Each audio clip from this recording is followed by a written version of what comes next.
Hello, what's up mga idol? For today's video ay maggawa naman tayo ng cellphone na hindi po siya nagcha-charge. Magcha-charge lang po siya kapag dinidiinan mo at grabe sobrang na-stress ang may-ari dito. Dahil kapag i-charge po niya ay gumagana lang kapag dinidiinan. So kung ikaw po ang may-ari nito talagang mababad trip ka kasi kung hindi mo siya dinan, ayan kung napapansin nyo po kitang-kita ang problema. Kung idiin mo ang bandang baba ay nagcha-charge po siya. Doon po sa ilalim kasi niyan, nandyan po ang connection ng pinaka-flex ng charging ng unit na ito.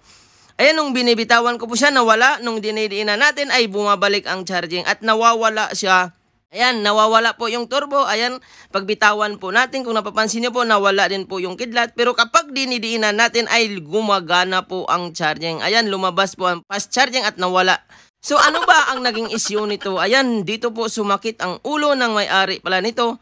Dahil napalitan na po ito ng charging board at ganun pa rin. So ayan, paano ba ito gawin ng normal na hindi na talaga babalik ang sira at talagang matibay ang pagkakagawa? Ayan, dahil nabuksan na po ito, hindi na dinikit ng maayos. Ayan, madali po natin nabuksan. At tanggalin muna natin yung bago ang lahat, mag-shoutout tayo dito. Ayan, lahat at sa lahat po ng ating viewers na nanonood, shoutout po sa inyong lahat. At sa gustong magpa-shoutout, comment po kayo sa video. Ayan, baba at taas po ang tanggalin ng screw dahil ang gagawin po natin dito para hindi na talaga siya magkaroon ng ibang problema ay kailangan natin lilinyahan ang pinaka-positive ng charging.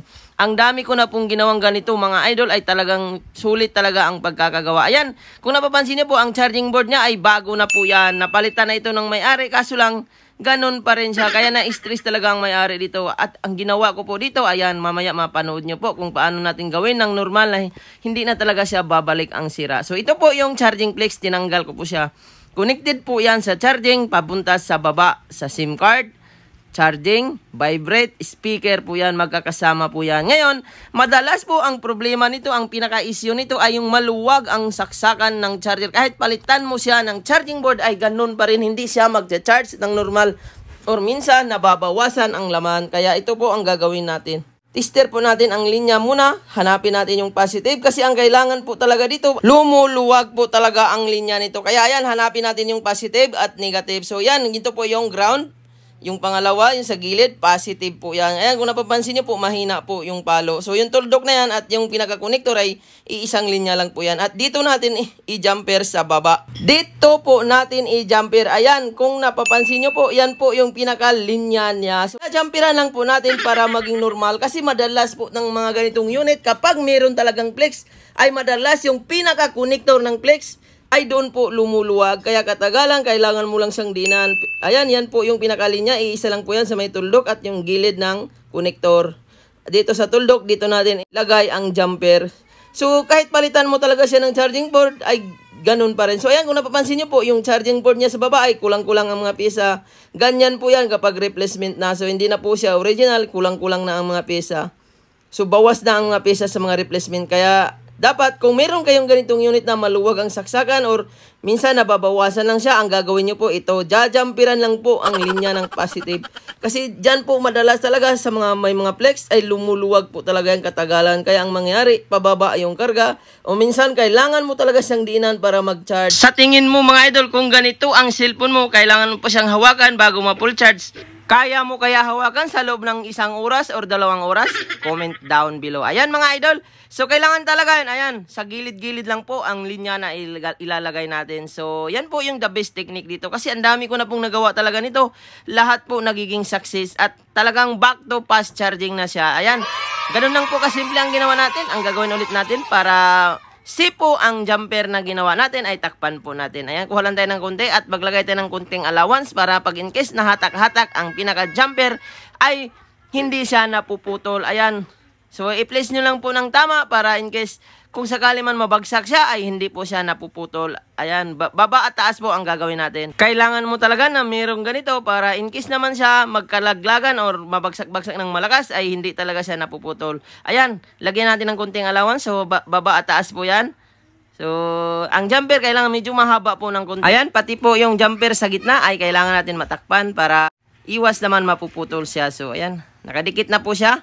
So, ganun lang po kasimple mga idol at ibalik na po natin ang mga flex. So, ipapaliwanag ko lang. Kaya siya lumuluwag dahil naka-flex po talaga yan. In case po kasi nababagsak-bagsak po yan, nahatak-hatak po ang kanyang flex. Kaya ang mangyayari, pag lumuwag po ang pinaka-flex ay pati yung charging ay madadamay talaga. Nailagay na po natin ang flex at i-test na po natin yan kung normal na ba ang kanyang charging na katulad kanina kapag hinahawakan bago mag-charge. So, ngayon, ayan, iti-test natin na hindi natin hinahawakan. Ayan, lumabas po ang kanyang charging. Ito po ay satisfied customer. Dahil ang customer ko pala nito mga idol, nakita po niya ang ating mga video na ganun po ang ginagawa. Kaya nagka-idea po siya na ganito lang talaga ang gawin. Dahil nung pinalitan po talaga ng charging board ay ganun pa rin talaga, walang pagbabago. Kaya dapat mga idol, kung ganito po ang inyong cellphone, kung mag-DIY man kayo, so pwede nyo pong palitan ng charging flex sa mga nagdi-DIY. Pero kung sakaling ganun pa rin, ang gagawin nyo po ay kailangan talagang i-jumper. Kasi nasa flex minsan ang problema nito. Pero madalas talaga, para talagang wala ng sakit sa ulo, kahit wag na kayong bumili ng pinaka-flex. Ang gagawin nyo lang po, jumperan nyo lang para magiging normal na. So sa mga nagsisimula pa lang, kung takot po kayong gumawa nito, ay kailangan nyo pong gawin para wala po talagang back job. So, galing pa po pala ito ng Cavite, pinalalamove lang po ito. So, wala naman sana akong balak i-vlog ito.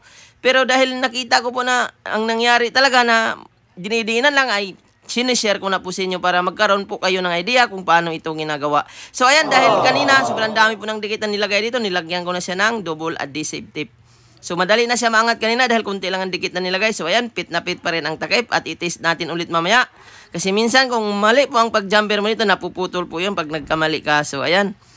Gumagana naman siya, wala nang problema. So, ayan, iuna po natin. Tingnan natin kung lalabas pa ba ang quick charging or fast charging. So, ang dami na po talagang nagpagawa nito mga idol. Ganito lang po talaga ang ginagawa ko. Hindi ko na pinapalitan ng charging pin, hindi ko na pinapalitan ng flex, at talagang lahat po ay nasatisfied. Wala po ako nabalitaan na bumalik ang sira. So ayan, kung napapansin niyo po, fast charging po ang nakalagay sa baba.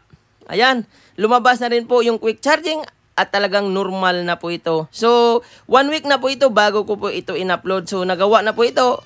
At wala naman akong nabalitaan sa may-ari na may nagkaroon pa ng ibang problema. So, ayan, quick charging na po siya. Ang bilis na po niyang mag-charge. Hindi na kailangan natin dinan. At na-solve na po natin ang issue. Sana guys, nakakuha po kayo ng idea sa paggawa ng ganitong problema. At sana suportaan niyo po ang aking video. Ayan, fast charging na po siya. Huwag niyo pong kalimutan mag-like, mag-share at mag-subscribe at mag-follow sa ating FB page, Julpon TV Official New Page.